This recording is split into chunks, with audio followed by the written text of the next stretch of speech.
La tragédie qui ébranle le Québec au grand complet. L'appel au 911 pendant que le feu est pris. Côté violence conjugale, je pense qu'il faut serrer la vis. Les faits divers avec Maxime Delan. Maxime, bonjour. Salut, mon beau Benoît. Bon, j'espère que, tu sais, des témoignages comme ça dans les médias, des citoyens qui en appellent aux gens qui ont demandé d'avoir une job comme élu, va être entendu. Ouais. Mme Fréchette, une nouvelle première ministre, elle veut changer l'image du gouvernement caquiste. Soyez à l'écoute, Ça, c'est des citoyens. Quoi? Soyez à l'écoute des Quoi? citoyens. Ouais, c'est ça. Bon. Mais t'as l'impression que c'est un peu ça. Soyez à l'écoute des citoyens. Là, tu t'entends quoi? Qu'est-ce qu'on dit? Il y a un écho? J'ai pas entendu. C'est-tu payant, électoralement parlant? C'est ça. C'est à voir, hein? Un dangereux criminel de carrière obtient une semi-liberté. Oui, monsieur, je veux te parler de Polo Shaker, qui est l'un des pires criminels du Québec. Un gars qui a un historique criminel long comme c'est pas possible. Un dossier long comme le bras, mon bras, mes bras, tes bras, ses bras. Donc, non, comme ça? C'est à peu près. On s'est touché. touché. puis- On recommence pas ça. Non, enlève ta main. Enlève ta main, Benoît. OK, c'est correct. OK, je vais regarder pour moi. Polo Shaker, Benoît, aujourd'hui, il est âgé de 64 ans. Dans toute sa vie adulte, il a été 2 ans en liberté. Il a été condamné, depuis 1979, là, condamné pour de multiples crimes, dont des enlèvements, des agressions sexuelles, des vols à main armée, des voies de fait graves, des séquestrations. Et son parcours criminel a culminé avec une condamnation pour double meurtre en 1991. Double meurtre pour lequel il avait été condamné à la prison à vie sans possibilité de libération conditionnelle avant 14 ans. Ça fait, selon une évaluation psychologique qui a été faite de M. Shaker, sa personnalité correspond au profil d'un psychopathe. Je te le disais, Polo Shaker est aujourd'hui âgé de 64 ans et ça fait depuis 2005 qu'il est admissible à une libération conditionnelle. Donc, ça fait 20 ans qu'il peut faire des demandes pour sortir de prison, aller en maison de transition et c'est refusé à chaque fois. Pourquoi? Mais parce qu'il est encore trop dangereux. Pas plus tard qu'en 2023, il y a un psychologue qui l'a évalué, qui a établi que Polo Shaker présentait un risque élevé de récidive violente, tout comme un risque de récidive sexuelle. Puis même pendant qu'il était en détention, il a continué de commettre des crimes. Il a commis des tentatives de meurtre, des prises d'otages et une incroyable quantité d'altercations avec d'autres détenus, des agents correctionnels. Et même si tout récemment, on a jugé qu'il était encore trop dangereux pour vivre en société, Polo Shaker vient d'obtenir une semi-liberté pour une durée de 6 mois. On va lui donner 6 mois, on va évaluer après. Ce que ça veut dire, c'est que maintenant, Polo Shaker va résider, on sait pas où, mais dans une maison de transition. On sait pas où. On sait pas où. Est-ce qu'on devrait savoir où? On devrait savoir où. Il me semble que oui. Oui. Pour Puis prévenir je pense que c'est l'entourage. Oui, puis c'est important aussi de diffuser sa photo parce que le gars a commis des crimes extrêmement violents. Fait que lui, il va avoir, tu sais, un horaire à respecter, mais son horaire, c'est d'aller, parce qu'il travaille à temps partiel, il va avoir des conditions à respecter, tu sais, pas consommer de drogue, pas consommer d'alcool, bien se comporter, mais tout ce qu'il a à faire, c'est de rentrer coucher le soir. Rentrer coucher, puis bien se comporter.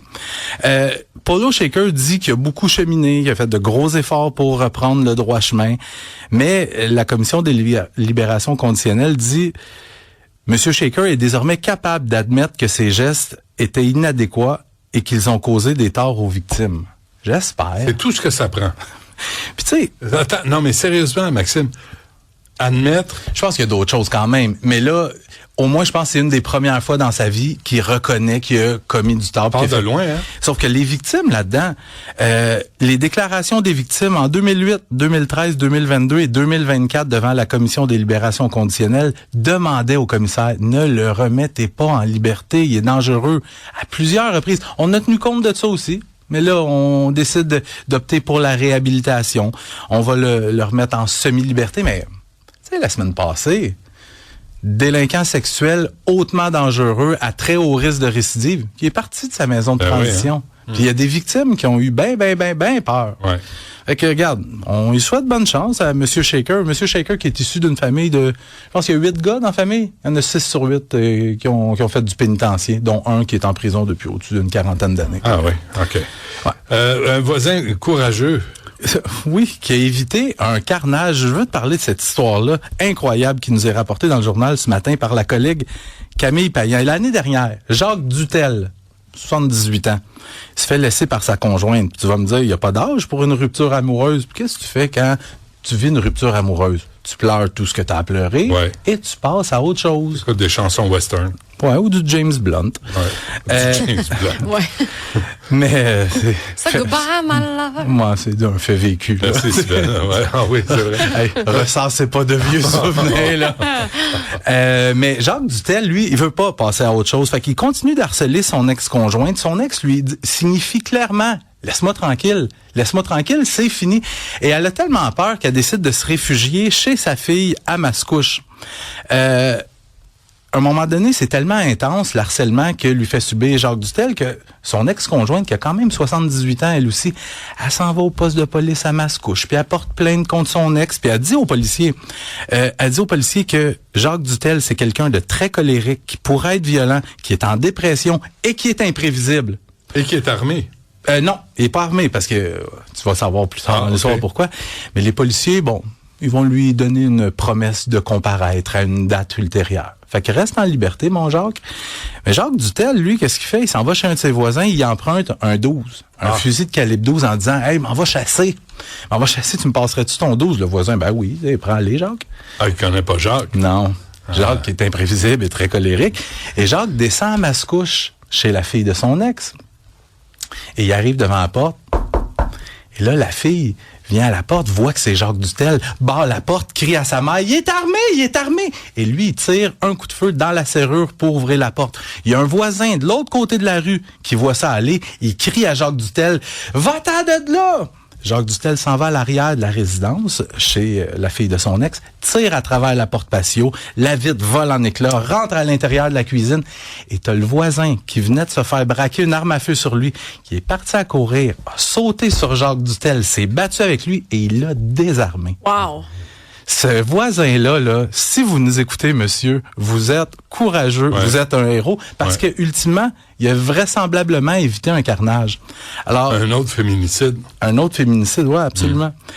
Initialement accusé de tentative de meurtre, Jacques Dutel vient de plaider coupable à des accusations réduites d'harcèlement criminel, d'introduction par effraction et d'avoir déchargé une arme à feu. Il demeure détenu. Le juge devrait rendre sa sentence au cours des prochaines semaines. 78 ans, le bonhomme. Ouais. Prends tes pilules aux 4 heures. Non, mais sérieusement, là, calme-toi. Ouais. Puis, encore là, c'est une femme qui était allée voir les policiers, qui avait dénoncé, qui avait dit, ce gars-là peut être violent, il est imprévisible, il est colérique, il est dépressif. Ouais. Puis on leur a donné quoi, une contravention? Promesse de comparaître. Ben oui. C'est l'équivalent. Ça tire aussi dans les bars de Montréal. Oui, fusillade dans une boîte de nuit de Montréal. Ça s'est produit dans la nuit de vendredi à samedi au club École Privée. C'est une boîte de nuit du boulevard Saint-Laurent où toi puis moi, on serait sûrement refusés à la porte. Ah oui, hein? Ouais, on correspond pas au type? Va le dire de même, on est trop laid. Je peux comprendre. Non, on n'est pas assez cute. Puis tu sais, c'est des gens, tu sais, puis c'est l'image que ce club-là veut projeter, une image de club premium. Puis tu sais, les jeunes qui vont là aussi, le plus c'est des jeunes, des influenceurs. Ah oui, ok. C'est ça, c'est comme réputé comme étant une place un peu haut de gamme. Ça doit être un endroit où les conversations. La musique est forte. C'est difficile d'avoir des conversations dans un bar. C'est correct, parfait. Ils ont tout pour eux. Ça se marche tout avec les yeux, ça. Ah oui, ok. Ouais, c'est ça. T'as pas besoin de parler. Tout ça pour dire. Dans la nuit de samedi, il y a un conflit qui éclate juste un petit peu avant 3 heures du matin, avant la fermeture du bar. Dans ce conflit-là, ça implique, entre autres, des gars de gang de rue. Et à un certain moment, il y en a un qui était entré dans le bar avec une arme à feu. Ben oui, pourquoi pas? Mais il paraît bien. C'est ça. Fait que tu peux rentrer avec un gun. Non, mais... paraît bien. Oui, mais... Toi, les gros moches, tu rentres pas. T'es paisible. Tu veux juste prendre un petit verre, jaser, avoir du fun. Tu veux brasser le popotin? Non. C'est quoi les gros moches, C'est nous autres. Les seins de monsieur? Je pensais que tu parlais des seins. Rien en particulier. Non, je parle de l'ensemble de l'œuvre. OK. Fait que lui décide de sortir son arme à feu et de paf, tirer dans le tas. Et qu'est-ce qui devait arriver? Parce que c'est pas tout le temps des très bons tireurs, hein. Ça, il faut le dire. Ils vont pas se faire à l'école de tir. Non. Puis tu sais, ça tire de côté de même. Puis regarde, ce qui devait arriver arriva. 2 innocentes victimes, 2 femmes, 25 ans, 19 ans, qui ont été atteintes par des balles perdues parce que Calvin, quand tu tires dans un bar rempli de monde, c'est ça qui peut arriver. Le suspect a pris la fuite, n'a toujours pas été arrêté. Les 2 femmes, on ne craint pas pour leur vie, ont été quand même transportées à l'hôpital. Sais-tu où ça tire pas? Dans les clubs d'échecs. Ouais. Ça, là-dedans, c'est rare t'entends une tuerie dans un club d'échecs. Un champion d'échecs. Ouais, tu sais, qui pogne un fou puis qui lance par la tête, même pas. Même pas. Tout le monde est calme. Il y a un fou. Je cherchais lequel fou. Celui sur le piton, là. Où il prend un pion. Oui, c'est ça. C'est des choses, malheureusement, qui peuvent arriver. Là où moi j'ai un problème, c'est quand tu sors dans un bar et que tu as une arme à feu sur toi, dans ta maudite sacoche de monsieur, là. Ah oui? Oui, ton man purse. Ton man purse, oui. Parle aux policiers, là. Quand un gars trimballe une man purse, puis c'est souvent là qu'il met son morceau. Ou des sacs d'ananes? C'est un peu la même chose, là. Moi, je me trompe. Mais même pas, c'est une porte en bandoulière. Mais toi, le tien, là. Non. Jamais. Parce que jamais. Tu donnes, il donne l'image du monsieur. Tu sais, un monsieur qui fait des rénaux, là, chez eux, là, qui refait son sous-sol. Je te vois sortir chaque jour avec son man purse, avec des petites pièces de cuir rapiécées. Puis tu sais, ton man purse, il est beau, en plus. Tu me diras, tu l'as pris. Au marché aux puces. Qu'est-ce que je fais face à ça? Je le laisse niaiser. Où je dis, comment ça niaiser?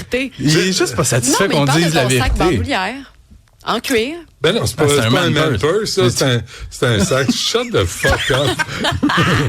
Mais ça pour dire, hey, mon sac banane que je rentre en dessous de mon petit paquet. Ça, c'est pratique. Je vais quand même donner du crédit à l'un des propriétaires du bar Club Privé. Il dit, ils disent École privée. École privée, pardon. Écoute-moi. Il dit qu'ils sont dévastés par ce qui est arrivé. Ils disent qu'ils ont le cœur brisé. Dévastés? Ouais, mais... 3 syllabes? Ben là, arrête, c'est pas des tatas, là. Non, mais ils sont cute. Non, mais là, les propriétaires, je sais pas, je l'ai pas rencontré, moi. Est-ce que les propriétaires suivent les mêmes règles que la clientèle? Parce que si t'es propriétaire d'un bar comme ça, école privée, puis toi t'es moche, mais tu dis il y a juste les gens jolis qui rentrent ici, je trouve que c'est de l'hypocrisie corporative. Je pense pas que c'est les propriétaires qui donnent la consigne. Je pense pas que c'est les propriétaires qui donnent la consigne. Il faut du monde cute, ça nous prend des 8 sur 10 pour rentrer ici. Je pense que c'est une sélection qui se fait naturelle. Non, mais c'est aussi, faut que tu arrives habillé d'une certaine manière. T'es pas jugé en fonction de ton visage, t'es jugé en fonction de comment tu parais, en fonction de comment t'es habillé. Mais comment un homme s'habille autrement qu'un jeans puis une chemise? Un veston, un petit t-shirt, une belle veste en coiffe. Suède. Comment est-ce qu'un homme peut arriver autrement qu'avec un jeans puis une chemise? C'est vraiment qu'on Moi, ça s'arrête là. Ah ouais? C'est comme ça. Tu iras pas à l'école privée, là? Non, j'irai pas. Avec les camisoles blanches affectueusement appelées. Des wife beaters? Oui. Ah oui, ou des Marcel. Ah, mais moi, j'appelle plus ça de même. Comment t'appelles ça? J'appelle plus ça de même parce que t'en portes maintenant. Non, mais des wife beaters, je trouve ça... Wife beaters, je trouve que c'est pas le même. C'est péjoratif, là. Puis tu sais, on est dans un contexte violence faite aux femmes. Non, c'est ça. Ben, c'est ça. Comporte-toi pas et habille-toi pas comme un batteur de femmes. En passant. Mais moi, j'irai pas à l'école. C'est tout. C'est assez. Tu sais quoi? Tu iras pas parce que t'es pas invité. Mais ça marche beaucoup avec les guest lists puis tout ça là-bas. Puis non, j'irai pas. Ils me méritent pas. Non, ils te méritent pas parce que t'es un beau bonhomme. Pour ta catégorie, t'es un beau bonhomme. T'es un 5.5. Ben juste. Merci, Maxime. Salut.